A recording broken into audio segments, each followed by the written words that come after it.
Hi, I'm Eric, I'm Jason. No, I'm Chris. and we are here with our very special guest, Just Jordan, to talk about You Are Not Bunnygirl. Senpai? It's true. No, wait, no, sorry. We talked about this, Jason. Wrong I mean, one. Eric. Welcome in, everybody, off- to another off to a good episode of start. Patch Notes. Sorry, we've been going for the last 5 minutes, bullshitting around, waiting for the stream to start up here on Twitch. But we have Just Jordan, who has made, or is making the game, actually. You haven't finished it. You Are Not Bunnygirl. So welcome on in. How are you doing today? I'm doing pretty good. My voice is tired. I was singing earlier. I probably shouldn't have been. I'm just realizing that now. But I'll be fine. It's okay. It's also like fine. 10:40 for you, isn't it? Aren't you at East Coast? Yeah. Yeah. Is singing My roommates are part chill. of the game? No. No, not yet. This is for something. This is Wait. for a completely different project I'm working on that I don't think anybody knows about yet. Wait. But- What kind of singing? Like punk and like indie and like I need to hear this shit. Yeah, There is what inspiration? actually. What inspiration band would you say, Oh, or style? Glass Beach is my biggest inspiration. The t-shirt I'm wearing right now. Go give them money. I don't know, like Glass Beach. Pat the Bunny. If anybody knows Pat the Bunny, he was a big like folk punk guy. I really like folk punk, and it's basically entirely because of him. A little bit of AJJ. A little bit of Tally Hall. Those are the biggest ones I can think of in terms of like people I actually try to model my style after. Nice. It's a good time. Yeah, that's a secret though. People don't know about that yet. So like, if you came here, then like, there you go. You got a hint. Yeah. Some behind the scenes tomfoolery Yeah. going on. I make the game in my free time, and I make that EP in like my free time, which means that I work on it for maybe like 5 minutes a day every couple of days.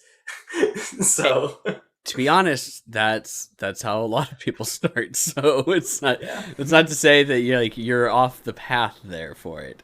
But okay, well, welcome on in. It's great to have you. I know that you are pumped to talk about your game, which is, as people on Twitch can see, is rather interesting. thank you. Which, Art style alone's awesome. I'm I 100% strive to be gonna rather say. interesting. Yeah, 100% gonna say is like I saw the art style and was like, oh, okay, I dig this. I'm like, this is interesting. This is cool and weird. I like it. We like I interesting like and one weird. of the taxes that you cry. Yeah, I mean, that seems to be a big draw for a lot of people. I don't know. Yeah. that sounds like a bunny More girl than- thing to me. Wait, Yeah. but you're I not cry bunny a girl. lot. Exactly. You're not bunny girl. That's the point of the game. Okay. Maybe. It's not Okay, that so good. what inspired this game? I guess would be the boy. first thing. That's a question. Okay, the biggest inspiration for this game is Undertale, which you can kind of tell that from looking at the game and playing it. Like it's got that vibe, you know. I've just really been into games for my whole life, but Undertale was the first big game that I played, and I was like emotionally impacted by in like a significant way. Like I played Undertale and I was like, oh my god, holy shit. I didn't know that a video game could like do this to a human being. Like transcend like the digital world, right? So ever since then I've been like super driven to like make art and like do stuff that like can reach people. And I made a lot of different stuff and a lot of it was bad. But now that I've made all of that, I know how to make things good. And I think this game is actually pretty good. So now we're hitting that point. And, So who yeah. are like, what style of game can we say? We know we're influenced by Undertale, but would you say then it's a straight up RPG? Would you say it's Yeah, because going this into, is like, an RPG style or- screen right here. that It does For look sure. like one, yes. It's weird. It's like I take pride in the fact that it does not play at all like Undertale. That I'm happy about at least. It definitely started as like an RPG, and I guess it is an RPG. But it's got like it ended up with like a lot more like puzzle strategic elements as it went on. I realized this will get into like the mechanics of the game, I guess, but like the basic way the game works is you have a physical health meter and an emotional health meter, and every character in the game has that. And if your physical health meter reaches 0, you die, because that's how that works. But if your emotional health meter reaches either its maximum or its minimum value, you also die. If it goes to the top, you kind of like combust, and if it goes to the bottom, you shut down and kind of pass out. So everything you do in battle raises or lowers your emotion meter, so it's all about choosing the proper combination of actions to use so that your meter basically stays in the middle and you get one of the other enemies to max out or min out, and then they die. So it ended up being a lot more puzzle. Cool. So that does give some Darkest Dungeon vibes to me right off the bat, right there. Yeah, that's cool. I love that mechanic because it's like more than just beating someone in the face a billion times. It's about making sure that you remain happy and stress free. Yeah, exactly. Like Mob Psycho 100. That's like the first thing that I thought of. It's true. It's like you got to stay like right there. You can't let it go up to 100 because if you hit 100, then Mob's head explodes and he goes nuts and he kills everybody. But exactly, you can't let it go 0 because then the same thing will happen, just the opposite reaction. Yes. Mob just like stays in his bed all day and feels sad and doesn't do anything. Mopes about how like, he bends all the spoons and he can't eat anything because he keeps bending all the spoons. So you are Mob Bunny Girl. Sounds like a little bit. I mean, the hairstyle is like somewhat similar. She's got a lot more fluff though. There you go. This is like a lot neater. Mob with a mullet. Yeah, a little bit. He's got a little bit of a mullet going on. It's too clean to be a mullet, but like hers is like much more of a mullet territory. Her design actually changed a lot. She used to look way different. Really? I guess I should mention. Yeah. The other big, I guess I don't think I've mentioned this anywhere, and I mention it as little as possible because it's super fucking embarrassing. The actual first version of the story that became You Are Not Bunnygirl, I came up with like literally like 8+ years ago in high school, and it was based on Five Nights at Freddy's. Oh god! And that's why all of them are robots. And the main character was based on Toy Bonnie, which was why it was a bunny girl robot. And so what ended up happening was that version of the story was like, just when I was in class and bored, I would be like... That was when you found out you could get sued. Right? And then... Yeah, exactly. The law is a thing. I thought about that for a while. And then I went to college, and I like completely forgot about that story, because it was juvenile and bad. And then I started making all the other stuff that I mentioned. And then like I graduated from college, and I was like, man, I got all the skills I need to make a game now. What could I make? And I had all these like big ideas that I came up with during college, and I was like, oh, I could do that one. Oh, there's that other game idea I thought of that'd be really cool. And then like literally out of nowhere one day I was just like, oh yeah, that was a weird idea I had in high school. And I thought about it a lot more, and I was like, wait, no, I can make this like not FNAF. And then I did that. And now here we are. Here we are. So I be the first exclusive. You are not FAF. You are not Scott. You are FAF Bunny Girl. I mean, not Funny Girl. Right. So. Oh man.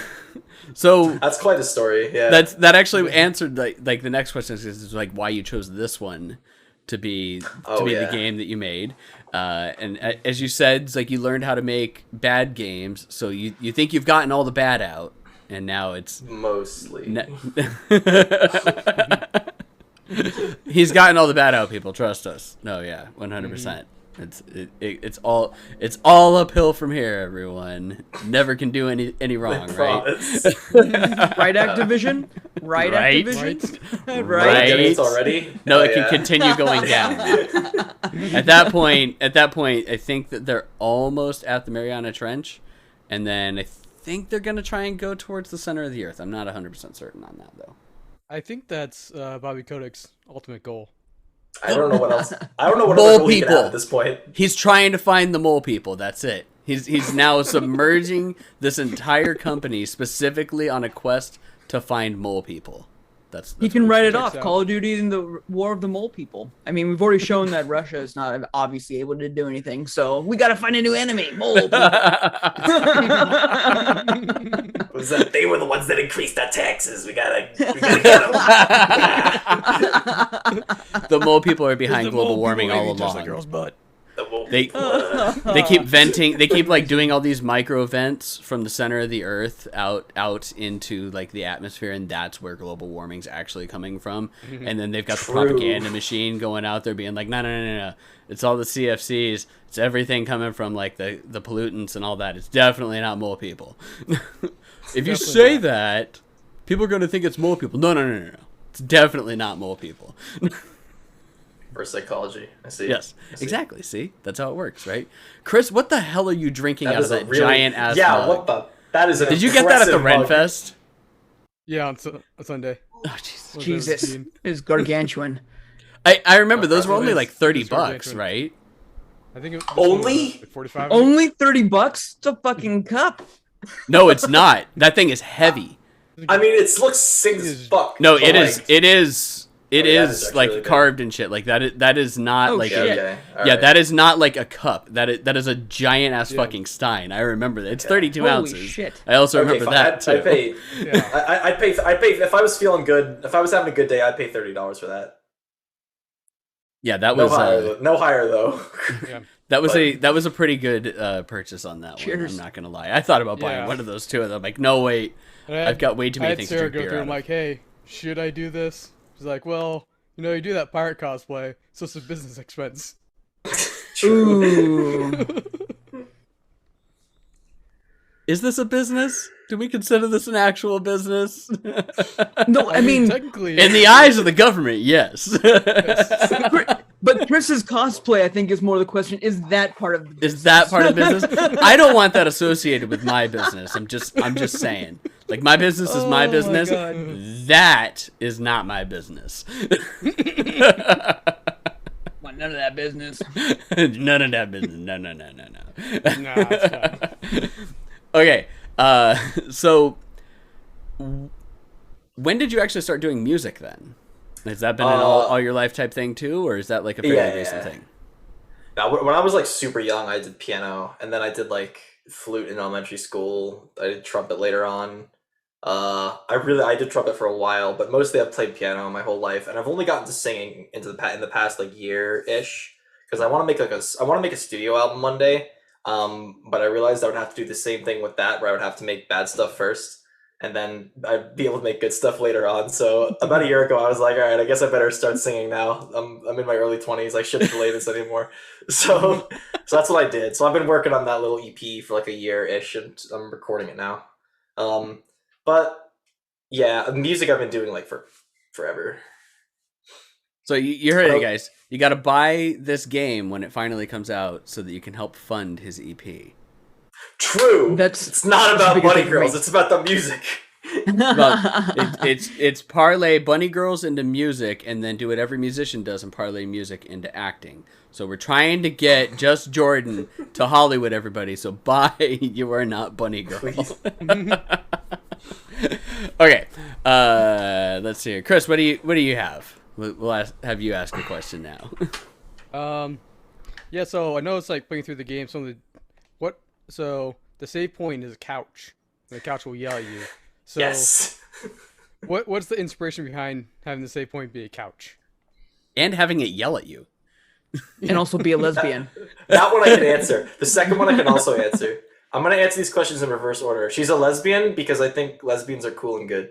That's 100% true. first- I Yep. agree with that statement wholeheartedly. What was the first question? Why is it a couch? Yes. I don't actually remember why I chose it was to be a couch. Okay, we're tacking on a It's- fourth one. How okay. high were you when you thought up the couch? I actually really want to talk about this because that aspect of the game was the funniest shit to come up with. Okay. Because one of the first like thoughts I came up with when I was like conceiving the game was like the characters of all the main characters of the game. So like we haven't actually seen. You technically haven't seen a lot of them on screen, but like there's Bunny Girl, and then there's Elaine, which is the name of that other character, and then there's the Doctor, who is the dude that made everybody. And I came up with those three characters really early on, and I was like, yes, the story is about them. And then I built up everything with that in mind. and I came up with the idea of the couch separately from Elaine. I don't remember why it was a couch, but what I do remember is that even then I had the idea that the couch was this weird like cartoon thing that would like pull out arms from behind it out of like hammer space, you know, get up little legs and just like scuttle around everywhere. Could just basically pull out anything it wanted to. And I was like, okay, so maybe they had all these couch robots that were just like ferrying people around the lab and like being all fun, and like they had all these tools. And when I was building the first area, I was like, okay, this girl Elaine needs to be like the anchor narratively for this area. But we've also got this like fast travel mechanic, right? And the save mechanic all on the couch. It's all wrapped in one, right? But then also like Elaine needs to be a part of it. But the couch, like deaths do happen in the game narratively, and what happens when you die is Elaine and the couch will come find you, and then they'll bring you back to a save point, which is the last save point that you went to. But I realized I would have to establish like why the couch was doing all this stuff, because the couch is just kind of like a fun little guy. Can't really talk. And I was talking to my friends like at like 3 a.m. one night, and I was like, guys, I need to figure out how to write this. Like, what's the solution to this? And one of my friends was just like, just combine the girl and the couch into the same character, make them the same character, and then that'll do it. And I was like, oh my god, you're right. And that's why it's a girl attached to a couch. Because that made them the same character. And one of my friends actually wanted me to remove the girl design and make it just a couch. They wanted it to be like, oh, the couch would like throw you off, and then the speech bubble would just be like a corner of the couch that would be like, what the fuck are you doing? Get off of me, right? And it was like just a couch for the entire demo. And I'm really glad I didn't do that, because I really like the design of the girl. So I just like stuck her on, and I was like, oh, this makes a lot of sense. And then after I did that, the character, because the couch is also its own like entity. In the game, his name's Eddie. So like that couch is actually its own character too, and that came more into focus once I like stuck them together. And ever since then, they've been inseparable. Okay, and what animal is this girl? She's supposed to be a bear? Yeah, she's like a teddy bear. Okay, that's that's what I'm assuming from the photo, but I wasn't 100% on that. Yeah, it's not actually stated in the demo. It's gonna come up later in the game. They look like teddy bear ears or bear ears. Like that's not like to say that it's like it was bad drawing. Like that's what it looks like. I just wanted to make sure that what I was inferring was correct. So you didn't answer question 4 is how high were you? Or how high was this friend that you were on the phone with at 3 a.m. that decided to combine the girl and the couch? Because that sounds like someone was high as shit. That's just how he normally is. Them? I was not high, unfortunately. I felt a little high. Now, see, that is actually that is truth. Yeah. At 3 a.m., you like if you haven't slept at all in forever, like you feel a little high at that point. Yeah. The dreamies. This is also 2020, so. Oh, sorry, you go. No, you're fine. 2020, there was something going on except for being up at 3 a.m. and wondering how you're doing with your life. It makes total sense. Yeah, exactly. I mean, like, what the fuck is going on here? The world was on fire. I was trying to make a game. And it was just late at night, and I was like, how do I do this? So, walk me through a little bit more of the play mechanics. I get on how the battles work a little bit more. I get on how saves obviously work a little bit more. But what am I doing? Am I exploring? You said there's puzzles. What is like the elevator pitch for what I'm going to be doing this game? Who should be really wanting to explore playing this type of world that you're building? It's a linear single player like narrative focused RPG. But like the actual elevator pitch for it is just like you have a physical health meter and an emotional health meter. The game is about self-care, and you have to manage your emotional health so that the main character makes it through the entire game unscathed. That's the actual elevator pitch I've come up with that like I think is good. But like in terms of what the game actually is, it's a linear story-based RPG. You go from room to room, and there's little puzzles you do along the way, and there's little side quests you can find. But the through line of the story is direct. It's in the vein of stuff like, Earthbound, Breath of Fire. Maybe a little more linear than Breath of Fire, but it's an indie RPG. No, it's perfect. Yeah. Well, while you're playing through, I mean, so the idea of it being linear is totally fine, and that makes total sense to me, especially for small and your first game. So congratulations on that for sure. So I mean, the driving force. So is there like a little bit more of like the backstory of what we can have for like what's part of the storyline that comes with this? Yeah, sure. I'll tell you a brief synopsis of the story. So, try to decide if I should give you like a bird's eye view of what's happening or like the player's view of what happens. I have to be really careful about what I say because if I say too much, it's a spoiler. Well, what's the storyline hook? What this is the preview for the like that you're throwing on before a movie. What do you want it to say? Got you. So the hook for the story is you wake up is okay. The hook of the story is this: the game tells you, okay, you're not Bunny Girl. This is Bunny Girl. Your job is to protect her. And then Bunny Girl wakes up, and now you can control her. And everything in the lab is malfunctioning and wants to kill Bunny Girl, and it's your job to manage her emotional health that she doesn't die. And then you guide her through the lab because you want to help her escape because this place is like really, really dangerous, and you want to get her out. And along the way, you find other robots that are kind of trying to survive. You learn more about what happened to the lab and why everything's malfunctioning and broken. You see different robots cope with that in different ways. And you start to understand a little bit more about why they're still down here instead of escaping and how you can maybe escape. So it's like you're Mega Man, a lot more... but without the existential dread of the robot apocalypse. Or is it? Yeah, I know that. It's like Mega Man, but like it's like Dr. Light's Lab, but like between the classic and X series. It's like, you're just roll. You just roll. Like Mega Man's dead, everyone else is like dying. You're just like going through the lab, and you're like, oh, what's happening? So yeah, God, I love. So balancing out emotional, feelings and intelligence and stuff like that. Is it a little bit like introspective that's going on here of dealing with different types of mental instability, or are we just trying to like figure out what's going on in this crazy world?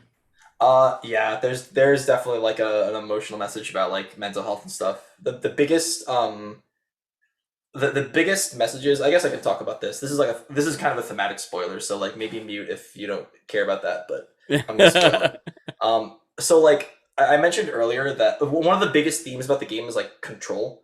And mostly like emotional control that you can have over other people, but like also some aspect of physical control because the player controls like Bunny Girl in all respects when the game starts, right? But something else I mentioned earlier is that like the main characters of the game are Bunny Girl, Elaine, and the Doctor, who's the one that made everybody. The Doctor does not appear in the demo, and I don't want to spoil whether or not he appears in the full game, because I don't want to give away too much of the game's like narrative like through line before its time is here. But a big part of the game thematically is the control that the Doctor still has over the lab emotionally, despite not having a physical presence in it. Because he literally built everything in the lab, and all of the robots' job was to just do what the Doctor told them or something. Like, for instance, Elaine was like an administrator android, so her job was to like direct all of the smaller robots like Eddie and like a lot of the small ones you find in the demo, and to just tell them what to do, like go excavate that wall over there, or go develop that like laser beam that he wants us to make, right? All that stuff, right? But now the Doctor's gone, so you get to see like some robots are kind of trying to like keep doing the thing that the Doctor told us to do. You know, he'll come back one day, kind of thing. And there's others that go in the complete reverse direction, which is like he's never coming back. He's fucking dead. Like complete anarchy. Let's just like do whatever we want, right? And you see what all these different characters do when presented with that kind of a situation where something still has an emotional power over them. That has like less physical presence than it does emotional. I really wanted to explore that. I thought it would be interesting. That's the biggest like that's like one of the biggest like themes, I guess, that the game like contends with. You've studied religious theology, haven't you? Because it very much sounds an awful lot like a lot of religion like conversations that you have of where everything sits and stuff like that. I mean, I don't want to put you on the spot on that, but that very much sounds a lot like it. Very good. Unfortunately, I was raised Catholic. I shouldn't say unfortunately. It's- I was gonna But- guess Catholic actually. Yeah. I was raised Catholic. I wasn't really thinking about religion at all when I was building the game, but I don't know, maybe some influence slipped in there. I was thinking a little bit about like relationships parents can have with their children.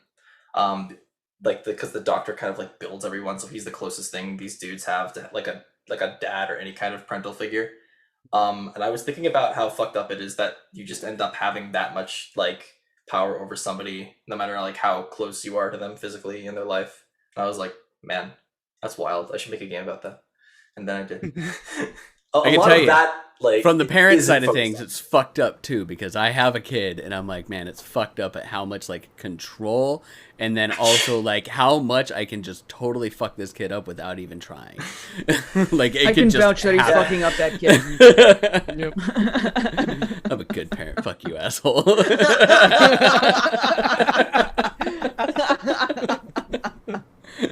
I may be a little strict, but.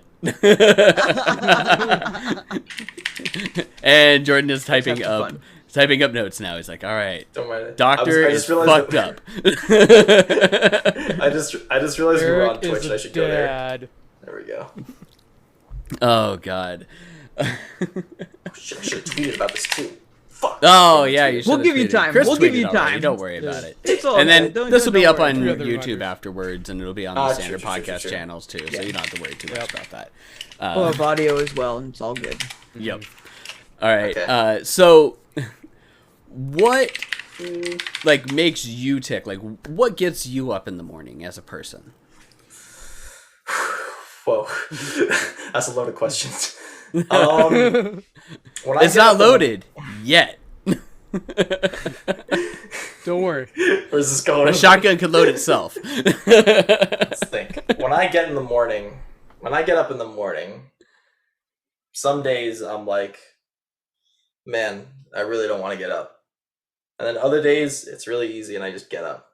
But like overall, I would say the biggest thing that like drives me in my day-to-day life is that if I don't make the game, no one else is going to make the game, and that would really suck.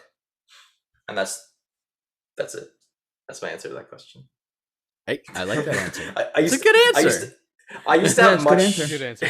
when I was younger. I used to have much like loftier, like sort of. I used to have a lot more articulate ways of saying that. I used to be like, I will make games that will touch the hearts of people. I was like, I'm going to fucking make all of this, right? I want to make a game with 5 storylines. That was one of the ones I didn't do. And then as I've gotten older, that's kind of like focused a little bit more. And now I'm just like, all right, well, this is good, and I want to make it because there's potential for it to be good. And if it's good, then that will help people. And if I can help people, then that's what gets me up. So So speaking of Yeah. older and focused, then this being a game that you've been tackling, you've done pretty much all of it. You're almost done. I would say you're ready for release, just about, right? How close are you? Would you say? I was just like, that was a whole other question. not Like percent wise, close at all. Well, okay, not close at all. So I'm gonna make a Twitter thread about this at some point, but like just updating. But it's taken me. We're about 20 months away from like the day I started working on the game. But 2 months of that has been like PR because I've just been doing like a ridiculous amount of PR for the last couple of months for the release of the demo. And saying that 18 months is the amount of time it took to make just the first area of the game is a little bit misleading, because I was like designing what the game would be. I was figuring out the art style. Because I'm very much a beginner when it comes to art, I think. Excuse me. I had to build all the systems. Anybody who's made like an indie RPG or any kind of RPG can tell you that it's hell. There's like so much math involved. You have to like make the leveling system feel good. You have to figure out like the entire like turn-based battle system. You have to accommodate for everything. It's ridiculous. how So stats I was- interact with each other. Yeah. Oh my god. There was a pretty egregious bug with regards to that was in the demo that I patched out on like Sunday. But yeah, it's like building an RPG from the ground up is a night. Like it's so rewarding when you finally put it all together. It's so cool to see it all like work. All the dominoes like knock each other over, and you're like, fuck yeah. But getting there is like so hard. So it didn't actually take me 18 months to build the first area. That was just like all the content I made. Now that the framework's there, all I have to do is make content. The game has like a very clear cut beginning, middle, and ending section. The demo is the beginning section. It's not a third of the game. It's just like the beginning of the game narratively. The middle is probably the longest third. And then the ending will probably be this like the second longest. The release date right now is listed as December 2024 on Steam, and I think that's reasonable.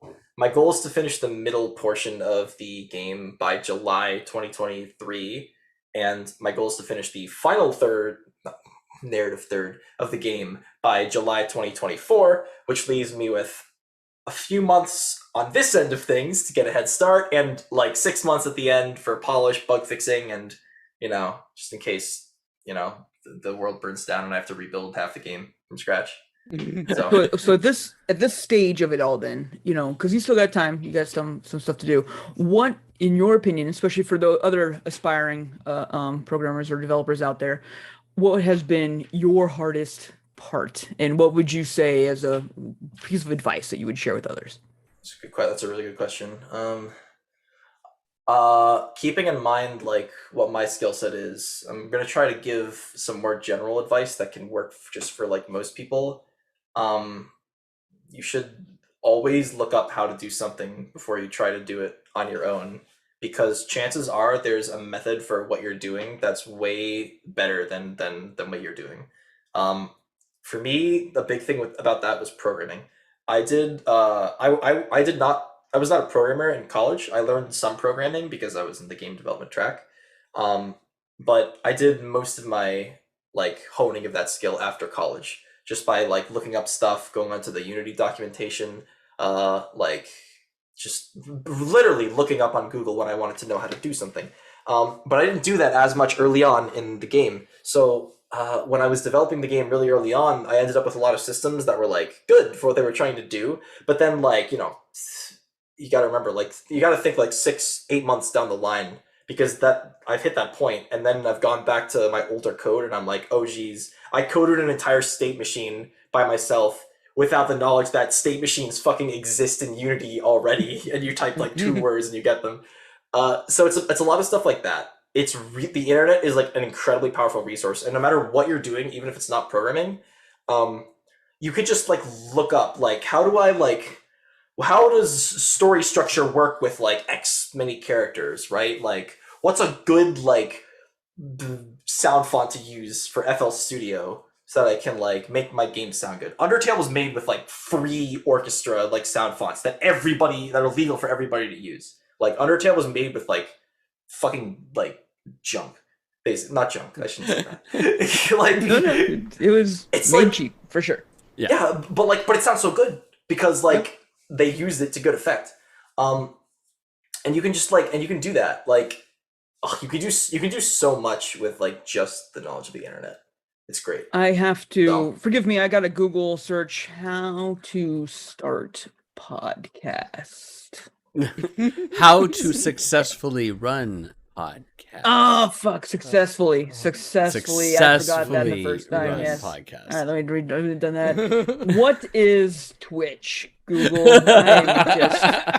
Which is a streaming software that you can use. You think he's joking? Jason has absolutely zero idea on what's going on with this. He's like, I do website stuff. I don't know what's going on. I see. I'm your back end. He's the website guy. Gotcha. Oh yeah. He's the back end. That's why it sucks. Oh yeah. I'll be your back end any day. Oh my. Oh my. Crap, I had a question. Chris, yeah, you go ahead, because I had a question and then I lost it halfway through that. So what are some of the other game ideas you had that didn't quite make it? Ooh, Oh. that's another good idea. There was one based on a webcomic that I did, which can no longer be found online because it's bad, and I deleted it. Wait, whoa. Nothing on the internet is ever actually deleted. Archive.org. I think that one's actually a good idea too, and I want to make that one after Bunnygirl, but we're a few years away from that. Other ideas I had at the time were like, I had an idea for a different RPG that was a lot more abstract, a little bit closer to something like Hylics, where it takes place like a dream space. It was about a bunch of characters that were in my capstone project back in college, which was kind of a fun idea. And it was like an RPG where like you would attack, and like the goal was like to. It was kind of like, you know how in do any of you know that really old? This might be a hard pull. Do any of you know that really old like JoJo fighting game? I think it's called Heritage for the Future. Does I anyone know like that it how game? you're like really old. Really old. Well, okay, listen. Really old. No, I don't. No. I don't know if you guys play fighting games. That's the thing. Like, it's like, okay. First of all, it is old. I never played it, but I know which game you're talking about. Okay. So you know in that game how you. I'm by the way, I'm 40, so like I'm old. When you said you had kids, I was like, oh, I see. One kid. That's it, just the one. Okay. But I could theoretically be like 26 and still have a 9-year-old. Let's be honest here. Yes, Eric. Theoretically, you could be that old, But and I'm have a not. kid. I'm 40. What was I saying? Oh yeah, in Heritage for the Future, so you have like a stand, like you have your character has a stand, and you have like a meter for like the stand and like drains when you're using them. And so I had an idea for an RPG where like, because all the original versions of those characters were little cartoon guys, like right? They're like a stalk of broccoli or like a little yellow blob. And it was like you did the battle, and it was like a party system, and you built up a meter, and when the meter maxed out, like a human representation of that object would like appear behind them, and then that was like a stand or something, and then it would buff you. There was like an action element I had an idea for, where like normally when you use special moves, they cost like magic or something, but maybe like while you have this like human form activated, if you just go through the menus fast enough, you can physically do like as many of that attack as you want, and it won't cost any magic. Stuff like that. I had an idea for like some other, just integrating more like action elements into turn-based RPGs, which I think is like a direction they're moving in, which is really interesting and cool. That was like the other big game that I was thinking of making. That's an interesting think- idea Yeah. of adding in fighting game mechanics and controls into an RPG to where it's like you pull that up and there's now no longer like a selection screen. It's running like fighting game motions and whatnot through that. That's actually kind of cool. I'm not gonna lie. Hadouken. Yeah. Doing Yeah, Hadoukens, that's a fun idea. Shoryukens, and ice blasts and anything else that you can. That sounds a little bit similar to also of Legend of Gaia. Legend of Gaia? Yeah. On know that PS1 one. Gaia. I don't remember the. I Gaia mean, had that? Legend of Legaia. Legaia had. It was a little bit different, but it had, you kind of had to do certain combo moves to perform your attacks. Oh yeah, It was like you a, did have to do certain things. Yeah. RTB like type thing though. It wasn't so much they had to do the Yeah. combo. From what I remember, it was like, hey, yeah, 'Cause it was to still do this combo, you have turn-based, to do. yeah. Well, like even Final Fantasy VII, like one of Tifa's Yeah. like limit breakers, you had to do like certain combo moves and stuff like that for her attack, which Yeah. was really cool at the time. God, it's been That's forever old since I played games Legend there. of Legaia. Jesus. Yeah, that's, Forever. that's an old game. God. I forgot Fantasy about VII this PS1 game. title. Yeah, no, it is. It's Final Fantasy Oh, I VII love aged. that It's game. because it's an old PS1 game, man. What's the name? Legend of the game? Legaia. Legend. Legaia. Oh, that's Yeah, right. Legaia. Yeah. Let's see. I like a good PS1 RPG. Oh, Some of good. the It best- actually had a pretty good story. I'm not gonna lie. It was That it was is very heavy on PS1. the all 3D artwork for it, so it's definitely like heavy polygons, yeah. very large. Yeah. Kind of like Virtua Love Fighter back in the day type thing too. Okay, so the question that I had is story writing. What kind of writer are you? Because there's many different types of guys that like they do a detailed outline. They do a broad outline of I want things to happen here, here, and here, and then as they go through and they let things progress and they realize that like it's not really going that way. It doesn't function. So what's the way that you write your story then, or how you're doing this? Yeah, the best. The best like what's a better place to start? Okay, I'll just talk about my process, I guess. My process is I always come up with the characters first, basically. I think that a lot of writers are like that. And I always try to come up with some kind of like thematic through line or a message that I want the game to send, or like a feeling I want the game to give the player, and then everything else will kind of just occur as a result of that. You know, like very, very, very early on, the game is only going to be a few areas, and the demo that like is released right now would have consisted of almost like half the entire game. And then as the game developed, I just like set up the theme like really strongly, and then I just started coming up with other ways to express that theme, and then I got more ideas for areas, and they just kind of like grew off of that and resulted. The example I really really like, and I forget who made the example, but it's like that thing where you talk about the architect versus the gardener with a writer. It's like the architect is like super like detail oriented. They like plan everything out. Everything goes into the next thing, and the gardener's like a little bit of the opposite, where like you have like a little garden you make, you know, and then you just kind of let it grow, and you're like, oh, it's going in this direction now. Let's just see where that takes us. And I think every writer is like a combination of the two, and I'm much more of an architect. Like I'm very like I'm a little controlling actually. It's a little embarrassing, but like I've like a very strong idea for like how I want things to happen. But then like as the game like develops and as the story develops, and I realize something else is like a good idea, like in those really like clutch moments, that's when like my gardener comes out. I'm just like, no, that's like the thing to do, and then I'll just go for that.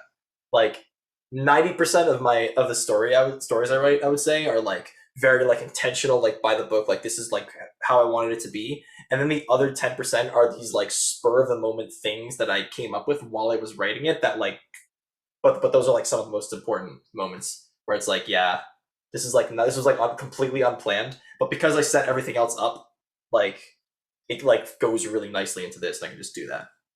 So you had a theme and an ending and everything in place, but you're still kind of like letting it kind of grow the way that you want to. So you're a mixture of both in that aspect, right? Like a good mixture of both. Then okay.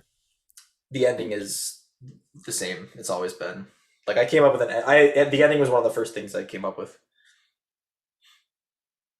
I mean, hey, you got to know how it's going to end. Man, you'd be surprised.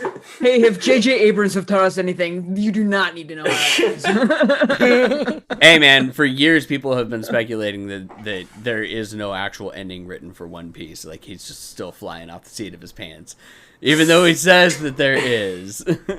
No, I'm a huge One Piece fan. I love One Piece. I believe Oda. I have faith in him. There's totally an ending. Do any of you read One Piece? Yeah, I'm Okay. still Eric's I'm the big still one, in like I'm like 60 issues behind in Wano, I think, Okay. maybe more. Okay, so I'm not super caught up with it, but yeah, it's like I'm at least in Wano, and I'm at the time jump back where they're telling the story about him. Yeah. So I'm at that point, but like there's still like a shit ton more that I have to go through with it. I got really caught up, and then I hated the wait. So then I just stopped reading it. I started reading other manga, and now I'm just like reading at my leisure of like slowly catching. Because then I could read like 5 issues a week, and I have no problem with that. And then I don't have to worry about like, oh, I'm real close to the end, I gotta slow down. Like, no, I'm still like 60 issues behind, 80 issues behind. We're good. Thanks, Oda, you fucking psychopath. But my son and I watch it most nights. We'll take a break every now and then and watch another anime. But like for bedtime, we'll watch One Piece. We're at like 300 and something right now. So he wanted to watch, like he likes watching anime with me. And then he got really pissed off that a lot of the anime that we would watch, like 26 episodes or whatnot, and then they're over, or like the seasons are done. And he's like, well, what do we do now? I'm like, sit like everybody else and wait 2 years for another fucking season to come, buddy. Or if we're lucky. Yeah, if we're lucky. Like, or you and I are in for the long haul, buddy. What do you mean? Well, this one's at over 1,000 episodes. So it's going to be a long time before we get to the end. In fact, the anime still isn't even over. So yeah, we are slowly but surely trudging our way through One Piece right now on that front as well. Oh, man. Okay. So we warned you a little bit when we were setting up for this. So we hard got to get into the really, really hard hitting questions. Okay. Is a taco a sandwich? What? No. No. What? Why not? So quick. So Why quick. not? So What do you quick. mean One of it's the a quickest taco? Answers. No. Okay, even if it's like, okay, listen. Even if it's like a sandwich in the sense, okay, fine. If you reduce a sandwich to its most basic of components, it's like, okay, bread, whatever goes in the middle, and then like another bread, right? And it's like, oh, but you know, a taco is just a sandwich, but like you fucking like crust the bread. No, there's like a cultural like movement that's happened, right? Like culturally, we know that a taco is not a sandwich. Like it's all pedantics. It's like, oh no, hot dog is a sandwich. Haha, it has bread and meat in the middle. No, it's a hot dog. It's colloquial. When people say the word literally, they don't mean it like the textbook definition, because the meaning of the word literally changes. You can't separate human culture from the things that culture creates. It's not a fucking sandwich. Like, okay, fine. I'm sorry. Literally, I guess I used the word incorrectly. No, get off my dick. Like, use your brain, please. So a hot dog's a taco, then, is what I'm hearing. That's All what right. I'm hearing. Is a hot dog is a taco. Well, so like thought the reason why I hot dog asked. was a burrito.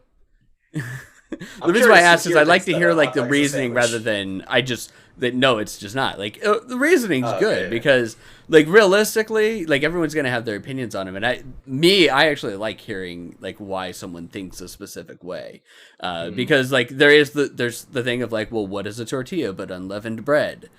You know, just like the setup. And then when you look at different sandwiches, like different sub sandwiches and whatnot, some of them are just sliced down the center and then meat in between it, and it's still connected. So there's very much similarities between a lot of those things. And a hot dog is just that as well too. Yeah. So it's a hamburger, a sandwich then.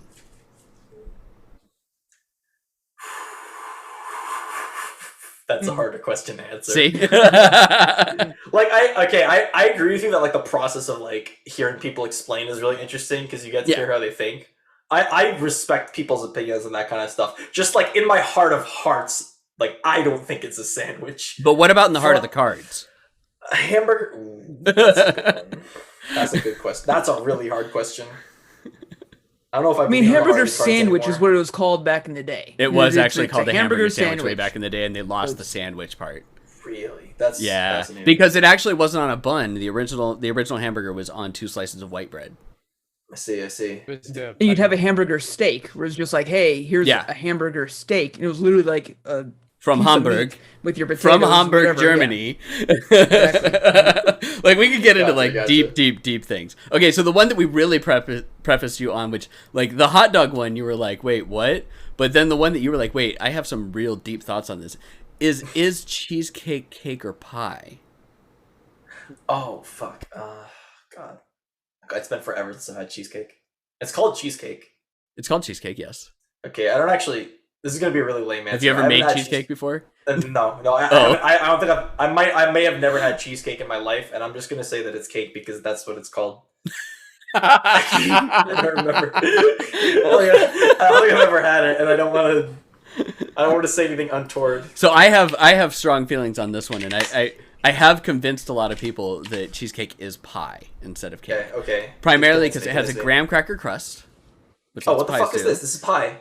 Yeah, cheesecake has 0 flour in it.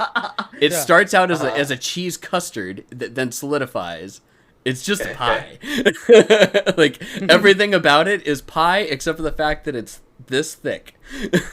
or if you go to Cheesecake Factory, it's this thick. Yeah. It's that dough thick of pie. Yeah. But that's always the one that like is like real one. Like I've had people that have like real like anger issues with the hot dog as a sandwich one, and then I go, whoa, okay, like that's fine, like, but is cheesecake a pie? And they go, whoa. I have. This is a really hard one. one. This is actually a really hard one because I'm looking at it on Google Images right now, and like that is pie. Like We've changed his mind, But it's everybody. but But he it's also has called never had cheesecake. cheesecake before. I've never had cheesecake. No, but like, goddamn. When do you cook? Okay, here's the know. other question: is you have to cook cheesecake in a water bath? What other cake do you make in a water bath? You don't. What? A water? Yeah. bath? I've never. Yeah. used that. You don't- I was dead ass about to say cheesecake. Like, no fucking shit. That's what we're just talking about. Well, cheesecake, obviously, duh. I am Cheesecake Girl. Make that game next. That is what chat is saying. Cheesecake is not pie. Sorry, everybody. We have actually given just Jordan an existential crisis here. Yes. I don't know. Well, because now I'm questioning my other response. Because like yeah, fucking like culturally, this is like not a sandwich because it's called hot dog. But it's like then you look at this and it's like. How That's much does a pie. the cultural because it's named as cheesecake? How much does the cultural context actually matter? What if like the president of the United States walked up to you and he was just like, "Hi, this is a mouse," and he just hands you like a snake, and it's like, wait. Okay, so you're East Coast. You haven't had cheesecake before, which means you're probably not from Pennsylvania. So we can say this. Let's be honest. Do you trust people from Pennsylvania to actually name something properly? I don't think that Pennsylvania is real. I don't think I've ever met somebody from Pennsylvania in my life. I think that's just the funny name they put on the United States of America map. It actually, like, there's really it's just two states butting up against each other. Like, no, that's Pennsylvania. Like, no, I've been there. That's New York. Yeah, I went like through on one side and then I came out in New York. It's like a liminal space. Through the gumdrop forest and then out the void. Lincoln Tunnel. Yeah. There are whole factories for hot dogs there, chat, talking about how there's whole factories for cheesecake. Come on. Well, so then go back to the hot dog thing. So there's the cultural thing about like a hot dog's a hot dog. However, the state of New York has classified all hot dog vendors as sandwich vendors. That's a really... I know way too much like Wow. legalese information, and you know what's bullshit is that there's What? actual legal precedence for whether a hot dog is a sandwich and whether a taco is a sandwich. What the fuck is the president? All right, You have to tell me now! according to the state of New York, a hot dog is a sandwich. They classify them in the sandwich carts and the gyros and the falafel and all those things. However, according to the state of Massachusetts, a taco is not a sandwich, and there actually was a legal proceeding that was, shit you not, Panera v. Qdoba, where Panera had an existing lease with a company that, like, for a strip mall, that they would not allow another sandwich shop to come in, and Qdoba came in, and they're like, whoa, you said that you wouldn't allow another sandwich shop. So the best part is it's the opposite thing. It's sandwich people trying to say that tacos are sandwiches, and taco people trying to say that they're not. Instead of the sandwich peers being like, fuck that ain't no sandwich, that's a taco.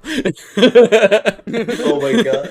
And the state of Massachusetts, it actually went up, it actually might have been federal too, went up to the highest level that they had in Massachusetts, that a taco is not a sandwich.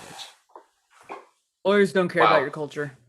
Yeah. So what I'm getting from this is that like corporations and like the American government just like do whatever's most profitable, and then that's why a cheesecake is a cheesecake and it's not a pie.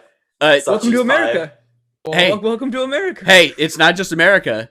You can't call it champagne unless it's specifically from grapes that are grown in Champagne, Italy. You can't call it scotch No. unless it's France, not Italy, France. France. You can't call it You're right. scotch. Almost started a war, Yeah. Eric. You can't call it scotch unless it's actually made in Scotland. Even though it's like the exact same Sorry. process.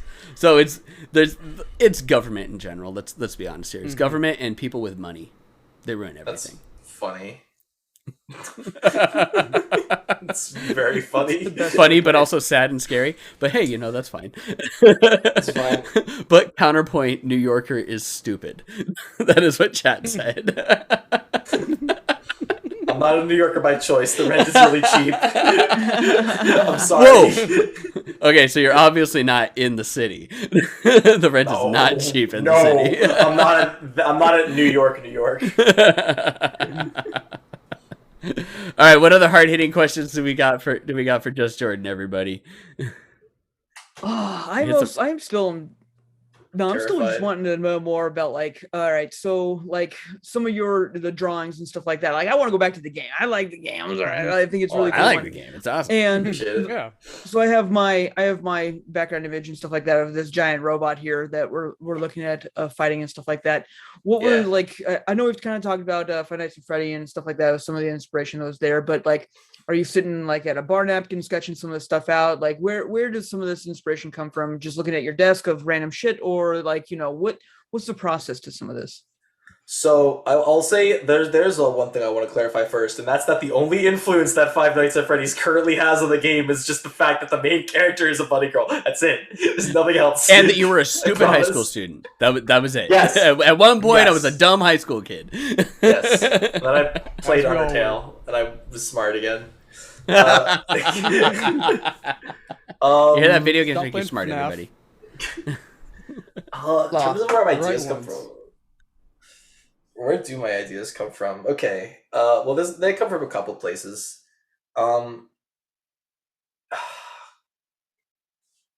Wait, do I have an answer for this?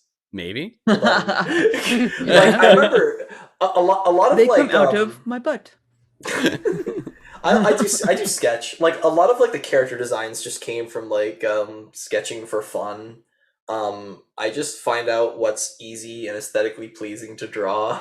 I couldn't figure out what Elaine's hairstyle would be for like months, and then I finally just did this, and I was like, that's easy. We'll go with that. It's like really like you kind of look at it, you understand it. So what you're Aside from saying that- is good enough. And like other ideas, a big part of it, I guess, I take a lot of time to flesh out ideas before I include them, so that I make sure that they're good. But in terms of like the initial spark, it's often very like impulsive, and it's just something I come up with. Like basically, the entire middle portion of the game exists because I had like an idea within the first 6 months while I was developing the game for an area that could be used to talk about the theme of the game in a different way that the first area, the demo, does.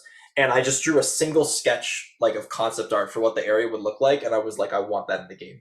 And ever since then, I've been like developing that area more and more, and that's the one I'm gonna make next.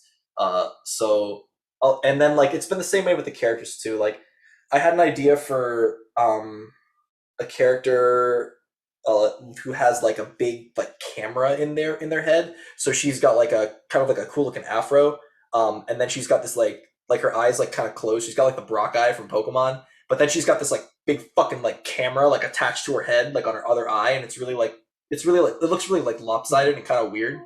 That was like an idea I had that was really cool, and then I came up with the area for that character after I came up with the character. And then after I finished the demo, I just did a bunch of sketches for fun, and I came up with like 3 other characters that are now going to be like very important parts of the mid game. So a lot of it is like just very like impulsive. I'm just like, oh, that'd be really cool. And then like I wake up the next morning and I'm like, okay, let's actually think about this and try to make it good. And then like the ones that last, and they make it into the game. Has there been a lot of stuff that you've cut out on that aspect? I mean, more than just redesigns or stuff like that, but have you just been like, you know what, fuck this, and cut it out? I'm a big bitch, and I don't like throwing out content. So what ends up happening is most of the stuff that I put in the game itself does not get cut. Most of it, some of it has gotten cut, which is unfortunate. But in terms of like just in development, there's like an enormous amount of like ideas and stuff that got cut or changed so much that the final game like no longer resembles them. Like the original the first cutscene of the game was going to be completely different. There was originally going to be segments of the game where you would like interact with an area, and then you would see a flashback to before the lab collapsed, and it would be displayed in full color instead of in black and white. The original battle system was completely different. The way that Elaine's personality worked was going to be slightly different. there's a lot of stuff. I try to let my mind go in as many different places as possible while I'm still developing it, so that I can determine the 99% that are like terrible and the 1% that's like actually okay. Because as we established earlier, you've made a lot of bad, so you know what's good. Yeah, exactly. So yeah, so that's I've had really that yeah. kind of similar stuff to like college of like going through engineering and design school, stuff like that. It's just like, hey, throw up all your fucking ideas, even if it's fucking shit. Just throw it up there, Yeah. put it on the whiteboard, and then you choose what's good. Yeah, and it's fun. You let your like inner kid out. You let yourself run off and get lost, right? It's like, oh, that'd be so cool if there was a little funny guy and he did that, and then you're like, oh, it'd be more funny if he did that, and then like you come up with all sorts of like crazy like conflicting ideas, and then you take a step back and you're like, okay, shit, and then you're like, oh, that was good. You know, That was it's really fun. solid It's a goal. really like it's a really therapeutic way of like writing and designing. I really think it's an effective way of doing it. So, yeah. Well, and that goes back to what we were asking earlier about like your writing style, and it's like, general idea where you kind of want it to go, but let chaos ensue so that you get like everything in there that you want, and you don't pigeonhole yourself into a specific thing. Because that's, I think, the worst part is when like a lot of like book writers and whatnot, they know exactly what they want to happen when, and then they start writing it, but they don't change those pieces, so then everything feels forced. Yeah, that happens. I've read stories and played games where it's very clear that they made point B first and point A second, and they're kind of like contriving things to get to point B, or like the reverse is true, where like they build a point A, and then as you go off from that, it doesn't really make sense that we came from this first location. Yeah, I think that might like be most some Final of Fantasy George R. R. Martin's games. part. Yeah. people talking. But it's Yeah, like you most can't Final Fantasy publish a dang games. book. Yeah, you get like Final Fantasy 9, and they're like, okay. Here's the thing. Kid with tail. Weird circus. Giant iridescent god. I don't care Also your what brother? happens. We have to get to the end. Like, that's it. And then they write all the story. Like, wait. Okay, we got to the end of the story, but giant iridescent god's not there. It is now. Yeah. So yeah, very much so. It's like one of those things where you tack it on, or Final Fantasy VIII even, where it's like you go through this whole thing and then all of a sudden time witch. Oh yeah, that happened. So Kind of witch twice. twice, yes, time witch twice. Twice. So yeah, there are a lot of examples of that we could just do. In fact, there's a lot of that are Final Fantasy ones at that point. As much as I love that series, it's such a great series, but man, they had some stinker endings. Yeah. Such a fake RPG fan. Like the only Final Fantasy game I've even played is 7, and I didn't even finish it. Oh, that's I feel so That's bad. fine. Yeah. There's, Gotta I mean, finish it. there's other really great RPGs, and there's other styles and whatnot too. I mean, like you can be an RPG fan and not like Final Fantasy and like all sorts of other ones too. It was fun. I just like. Why didn't I finish it? I just like I got out of Midgar. I was in the open world, and I got through the flashback with Cloud's Village. And then it was like right after that I stopped. So like the story was like an Oh man, you are nowhere near the end of that game. That's what all. people. Yeah, you know what it is? It's really hard for me if I don't feel like the introduction is like strong. Did you play that game first or Undertale? I played Undertale first. Okay, I'm like because that was I'm one of the young, first games that when I played. Or going back.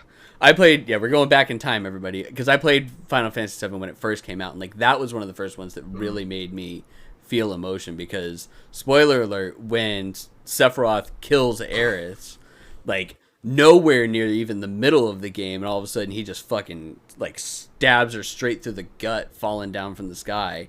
That was the point where I was like, oh, now I actually hate this guy. So like that was one of the first times that I had, and I mean I played a lot of games, and a lot of them were just fun, like going all the way back to the NES. It's like just playing games, and it's like, oh, it's Ninja Turtles or something like that when I was a kid. But then that was the first one that when I was in high school and I played that game, I was just like, shit got real. I'm like, Yeah, okay, yeah, now I get don't it, like get this it. guy, and I'm pissed off at him the entire time that I'm doing it. And then story writing has just gotten better over the years in a lot of cases. Yeah. If I played Final Fantasy VII like before Undertale, I probably would have had that kind of a formative experience with it. It really did seem like a well put together game. I was just like starting a job at the time, and like I was just really busy, and like I wasn't like super engaged by like the immediate introduction, so I just didn't finish it. Well, and I felt to kind your of bad. point, like you're talking like a lot of games that like the Midgar section is like the length of some games. Yeah, And then you exactly. get through it, and then you're Yeah. like, "Wait, I escaped. That's not the end of the story." Like, oh, Yeah, yeah. little cub. No, it's nowhere near that. And my son played, and then he got stuck at Red 13's village, and he hasn't gone back into it. He went back into Breath of the Wild, and he's been knee deep in that. But even he started playing it, and he was like, and he was following it, and he's like, "Wait, so like." He's bad. Talking about Sephiroth, I'm like, oh yeah, he's bad, buddy. Oh, that's like the culture. That's like the cultural divide right there. He's bad. And you hit I it. mean, yeah.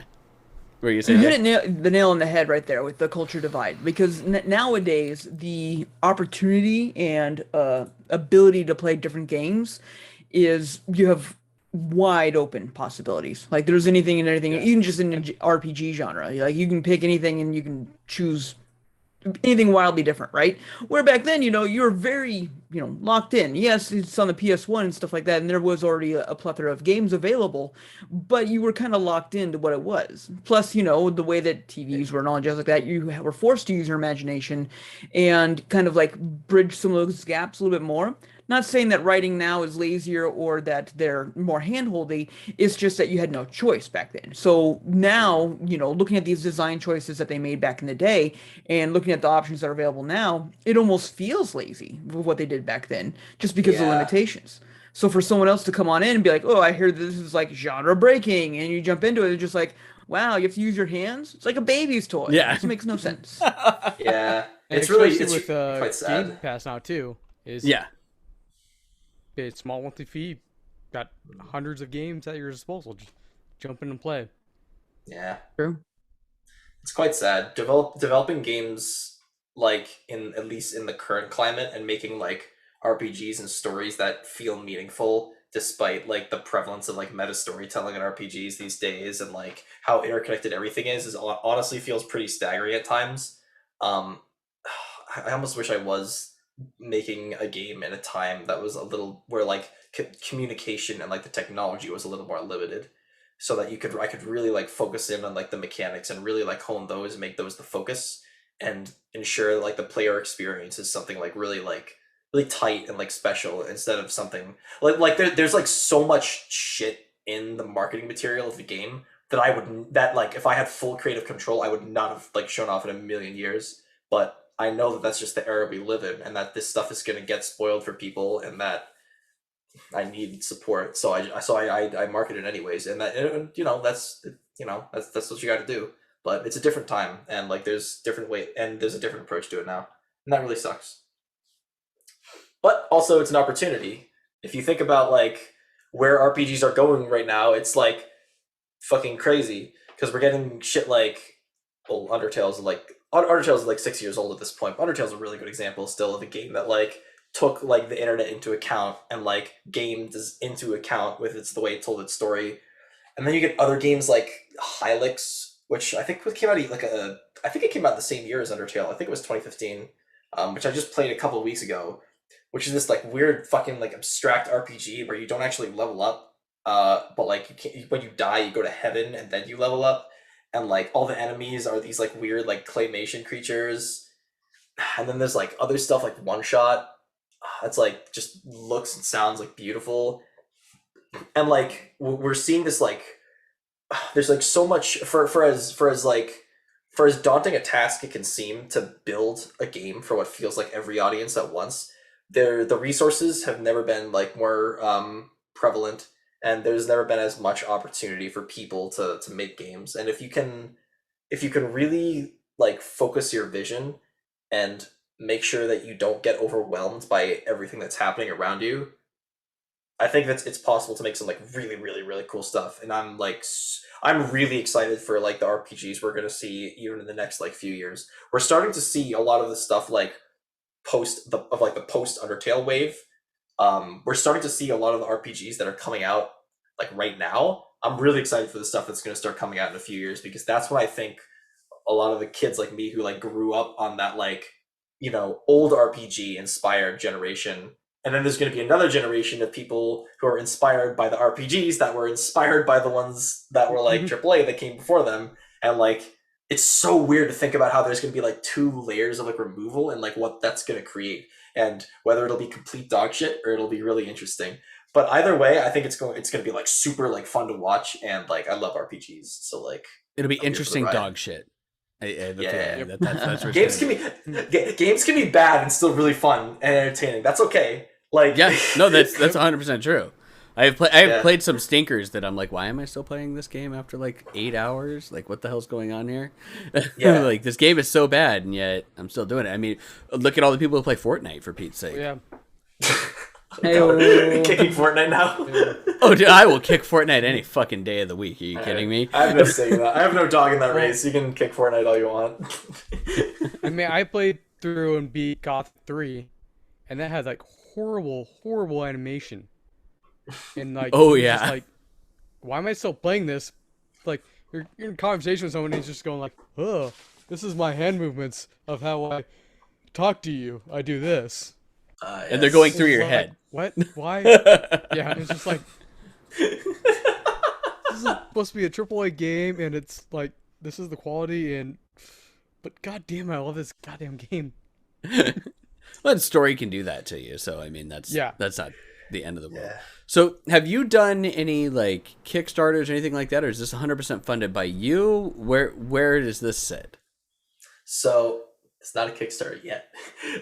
Okay, see, there we go. We haven't had one yet. I will talk about this now. I will make a thread about it as well. But I was going to do a Kickstarter like this spring. Right about now, actually, I was going to start like putting it together and launching it. But I decided that the game does not have enough support yet to justify that. So I decided to wait. What's going to happen, basically, probably, hopefully, is this.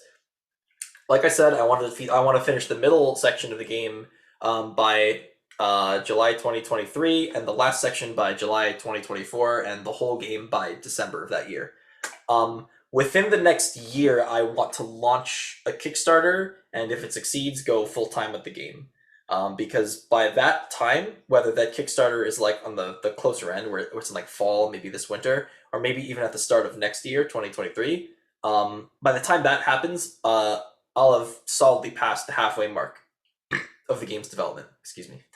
And by that point, that means that, well, I won't need as much money in order to live. The expenses of the game really are not super intense. It's really just me. It's the time.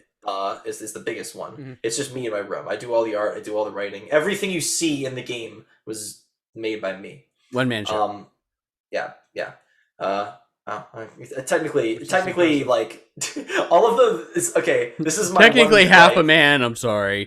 A couple of the. Good joke. The fucking little boxes. If you look at Jason's era, Eric, you'll see them. But those little like hollow like boxes for like the action thing with where like, oh, I complimented this guy, or the one on the lower left, or the one on the upper right, as well as like the health bars. Technically, those were drawn by my friend back when I was still very, very early with the game. So 99.99% of what you see in the game was drawn by me, written by me, scored by me. Like I did fucking all of it. So that's great. That means that the only resource I have to count on is myself, and I can take care of myself. That's fine.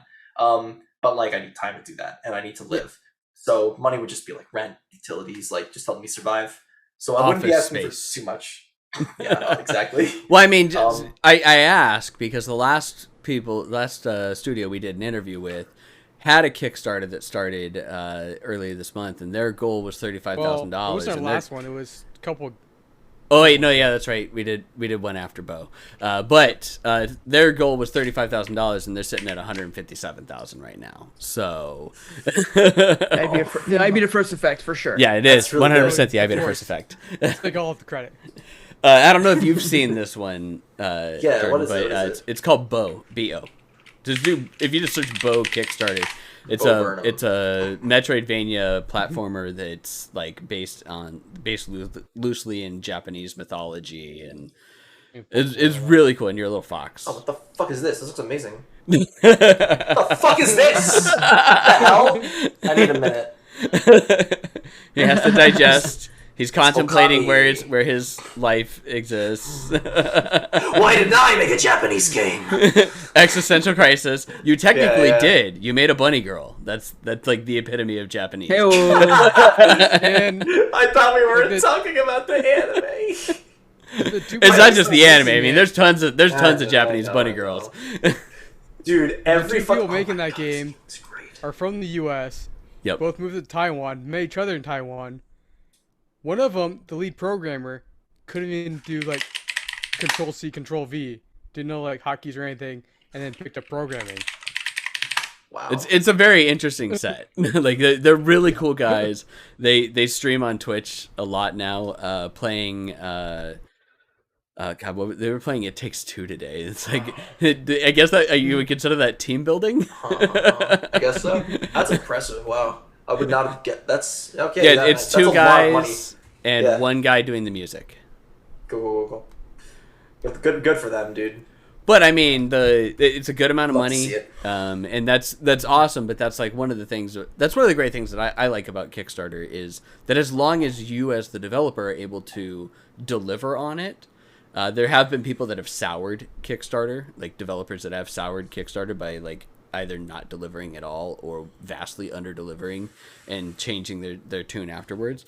But as long as you continue out with it, like it's a great platform to be able to get the money that you need in order to finish it. So I just was wondering if you were gonna do it because Yeah, no, I'm totally like planning on doing that. It's just not like I just think I need more time. So I'm waiting a little while, but I would like to do that. I have ideas for what I want, like some stretch goals to be already. I kind of started planning it anyway, actually, because I'm impatient. Yeah. But hey, that's good to do it closer towards the end, because at that point you're not at the like, oh yeah, it's gonna come out at the end. It's gonna come out the end of this year.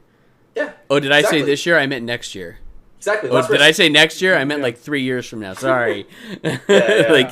like this way you're closer. You just need money to get over the finish line then start basically. PRing the game. Like you got to spend money to advertise it and PR it and get it out there and that type of stuff. So, and there's no shame in using it for that, in my opinion, because that's all part of the process. Like all these companies that make video games and publish video games have millions and billions of dollars that they can use for advertising campaigns, and you're the plucky guy that's like, yeah, I'm gonna make a game. I'm in my room. I made Please my don't kill me. Premiere. Please don't sue me. Any AAA game company that made a game with a bunny girl in it. I swear to God, it's not Five Nights at Freddy's. I swear to God, Scott, stay away from me. Is he even doing Five? No, he sold it. You're good. Nah, he's gone. He's gone. Yeah. Unfortunate. I was very sorry to hear about that whole thing with Scott Cawthon. I used to respect him. Oops, did I say that out loud? Oops. Oops. Let me rephrase that. I used to respect him. Oh shit, did I say that out loud? Fuck. Let me Let me backpedal here. What I meant to say is that I really did used to respect him. I mean, yeah. Shit. Dude, oh God, I was so I did it again. Okay, but real talk? Okay, no. I was so sad to I don't know if fuck. I guess I don't want to get too. I'm LGBT, and like I have a lot of friends who are, and so like I was just like very like disappointed, just from like a base standpoint. Obviously, like to when that news broke, I was just like, fuck. Okay, another one, right? But like I really did like respect like the story of Scott Cawthon as a developer, because like his like he's the epitome of like when I was like younger, I was like, I want to make all this bad shit, and then I'm gonna learn how to make good shit. and like all of his older games are just like, oh god. And then people were like, "Oh God, your animations." A lot of you have probably heard this story. I'm going to tell it anyway because it's a good story. Go When like the response to a lot of his old like Christian games were like, "Oh, your animations are bad. They look like creepy like animatronic characters. Like, oh, that's so bad." And then he was like, I'm going to weaponize that." And then he made fucking Five Nights at Freddy's Horror Night Sensation, like it's like Chuck E. Cheese's mixed with like horror, except like it's the fucking like most bare bones game you could like think of. You can't even fucking move around this place, and it's a horror game where you can't move. What? But it's baked into the game design. It's good. Like that game gets a lot of shit for like having like really cheap jump scares, but like the core of that game is like a really really like solid idea. Like a horror, like the novelty of like the Chuck E. Cheese characters is really nice and all, but also just like you can't move. Like you can't physically prevent them from like you can't hide. You have to like just use power and like fucking pray, right? And like the more power to him. I was like that was an indie success story that I always like thought was really really cool, and that kind of ingenuity I try to approach a lot of my work with it. And then it turned out that he supported Trump, so I was really fucking sad about that, and I was like, okay, well, never mind. And now he's gone, and then he had a meltdown, and now he's gone. Yeah. So I mean, they all do. Let's be honest here. Everyone's gonna have a mental breakdown at some point. Yeah. Oh well. So did you ever watch then like Indie Game the movie or anything like that when you were growing up? I think I own that on Steam and I haven't watched it yet. Oh, you still haven't watched it? No. No, I haven't. It's really good. Recommended it to me. There's actually many takeaways for it. It's how not to become a megamaniacal maniac and crazy person. Like that's one of them right there.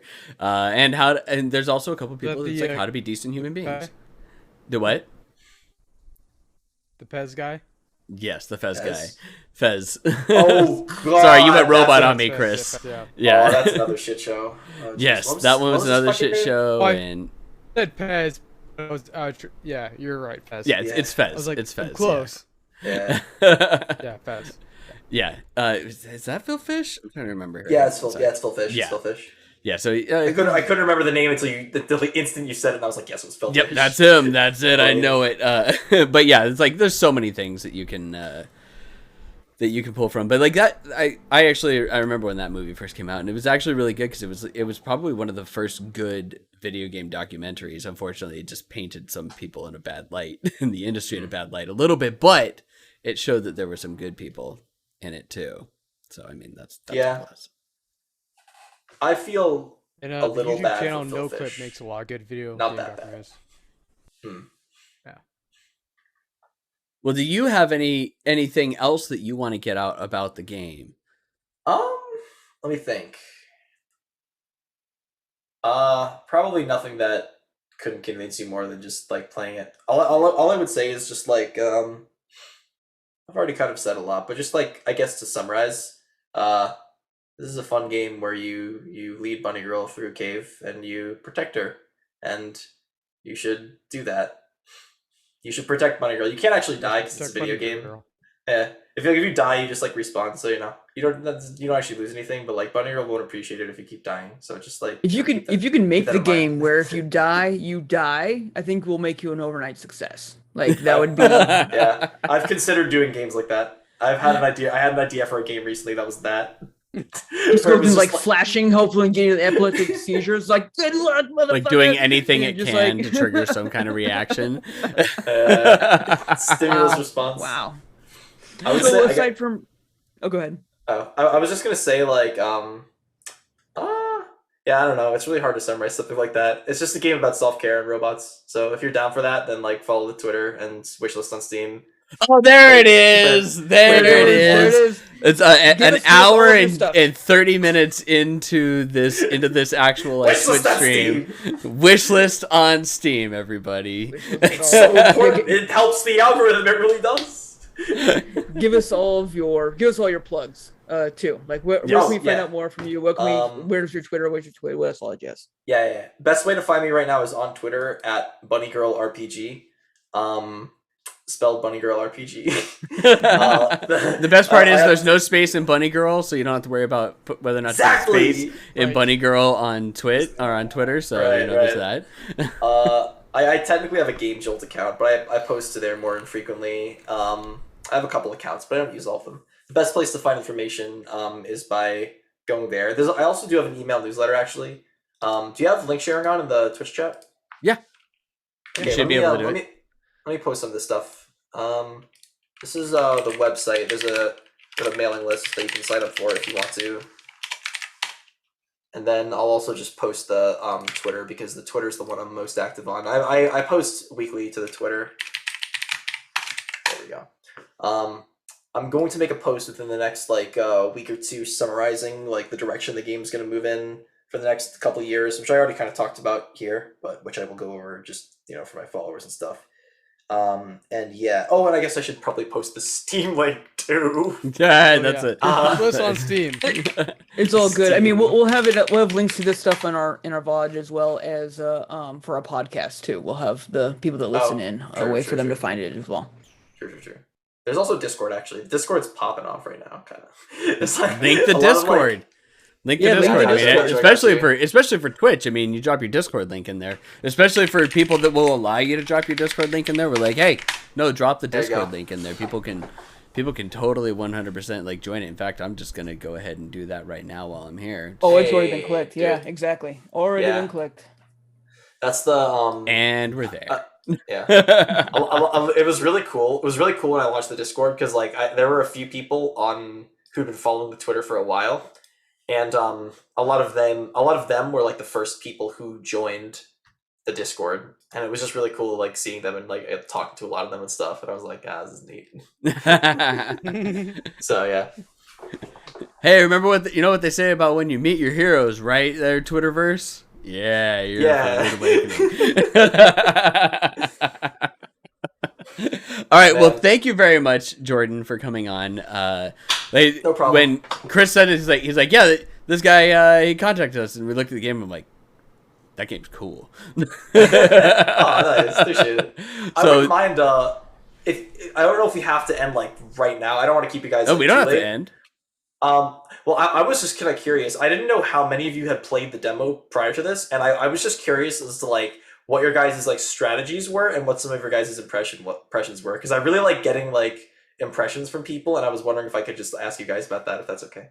I haven't had a chance to play it, and Jason was out of town all last week, so I know that he hasn't had a chance to play it, but Chris has played it. So Chris, go ahead and let us know if Chris hasn't disconnected from the Zoom. I think Chris is frozen. I think he's disconnected from the Zoom again. He's probably off playing the demo right now, because that actually could be the case. He's just sitting there doing it. He's like, oh, yep, I'm playing it. No. Oh, now I gotta fix the Twitch stream real quick. Hang on one sec. Because it's cut out. There we go. Now it's cut for 3 people instead of 4 people. Okay, I guess I don't have any questions. Never mind. Well, we will. I'm gonna. It's on my plan to try and play it. I've actually no pressure. No, I've got 2 other games that we actually have to do reviews for coming up on the next podcast. So okay. I'm playing those, as well as Destiny 2 dropped the Witch Queen and stuff like that. So there's a lot of stuff that I'm deep engrossed in as well too. But it's on my radar to actually play. So we'll talk about it definitely on the podcast too, so you actually get additional feedback and everything else for it too. That'd be super cool. We're basically going to do the next one as if people haven't listened to this one, because it's a completely different podcast. Patch Notes is different than the I Beat It First, so we won't really necessarily have a huge issue with overlapping within that. Plus it's content. Plus, obviously 100%, in 2 years time, if you're as you get closer, reach out again. We'd love to have you on again, awesome. For sure. Yeah, this is a lot of fun. Great to do a follow-up.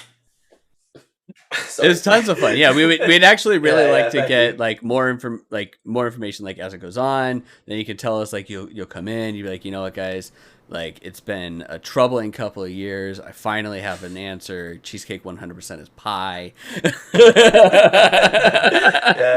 the true arc of the game. Only when I know if Cheesecake is pie or not will I have the fortitude to be able to complete this game. Will I know what the answer is? You know what? I 100% will love it if just suddenly all of a sudden like Cheesecake Monster appears. It might. And you're just like everyone's sitting there playing the game and they're like, where the fuck did this come from? And there's like 8 people out in the internet going, I know where that came from. Alright. Don't mind me. Just putting down a note real quick. Cheesecake Monster. That I may or may not come back to in Cheesecake Monster. years. Argument ensues about whether they are pie or cake, and then Cheesecake Monster eats one of them. True. See, it writes itself. I'm just saying. It's like how many sitcoms have you watched in your life? Like, boom, there you go. Everything just writes itself. It's fine. Well, we've lost Chris because his internet connection is acting up, so he's probably not gonna make it back in time. But yeah, no, thank you very much, Jordan, for coming in. Again, yeah, we would love to have you back on again. If even if in a year from now, if you're done with phase 2 and you want to come back on, it's good to have updates and everything like that for him, especially for something that you think is going to be a little ways out there. Like, we'll definitely do that and have you on, or even just have you on the regular podcast as well too. Like, that's we have guests on there too. It's just that this is the one where we really like to talk about just the game and you, as opposed to getting your additional opinion on why Activision is a bunch of fucktards and well, I mean, that is bullshit. Opinion, you know. I really feel like I don't have too much more to say. You kind of just like I don't have much more to add to the conversation. You know, it's like you can always add more onto that of just saying fuck them. It's fine. That's perfect. Yeah, yes, you can. Absolutely. No one will be against it. But what other ways, Eric, can people listen to us? Well, I'm going to. I thanked him for being on. All right, but thank you everybody for listening to Patch Notes. I almost said the I Beat It First podcast, which is a subsidiary of the I Beat It First podcast, where we also have I Beat It First podcast and Cutscene. You can find us at ibeatitfirst.com or ibiff.co, where you can find all of our podcasts within there. All 3 of them. It is a podcast network once you get past 2. We have found that out. Like, that it's a full-on network at this point. But that will tell you how to find everything. So if you got any friends that are listening or anything like that, or that want to listen, they want to hear us talking about not being a bunny girl, you can just send them ibiff.co, and that will get them directly into wherever it is that they find podcasts. You can also find us Twitter, iBeatItFirst, Instagram, iBeatItFirst, Facebook, iBeatItFirst.com, where we pretty much are never at. It's primarily just Twitter now. Sometimes Instagram, maybe. I don't know. I don't do any of that. And you can find us twitch.tv/iBeatItFirst, where we have been live streaming this entire conversation, as well as where we stream almost nightly. One of the 3 of us is off doing something. Who knows what it is. But we can't end anything without one of us saying... Oh, you want me to do it? Bye-bye. Bye-bye. Bye-bye. I thought you were going to say Activision. Fuck Activision again. Fuck Activision. Bye-bye. Bye-bye.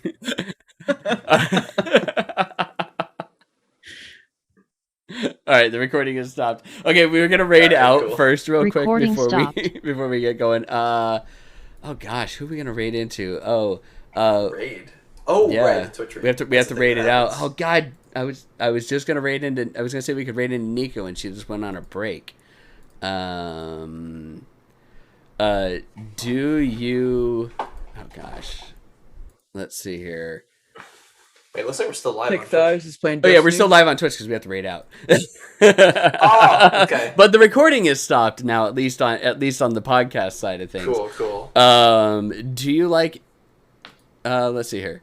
We've got people playing Icarus, Elden Ring, and Kid Icarus? No, not Kid Icarus. Icarus. Okay. It's a survival game. Or would you like to go into a VTuber playing Cozy Grove? The fuck is Cozy Grove? Hold on. Oh, Cozy Grove is adorable. I'll be the judge of It's super adorable. So but Nico. That's because it's Nico.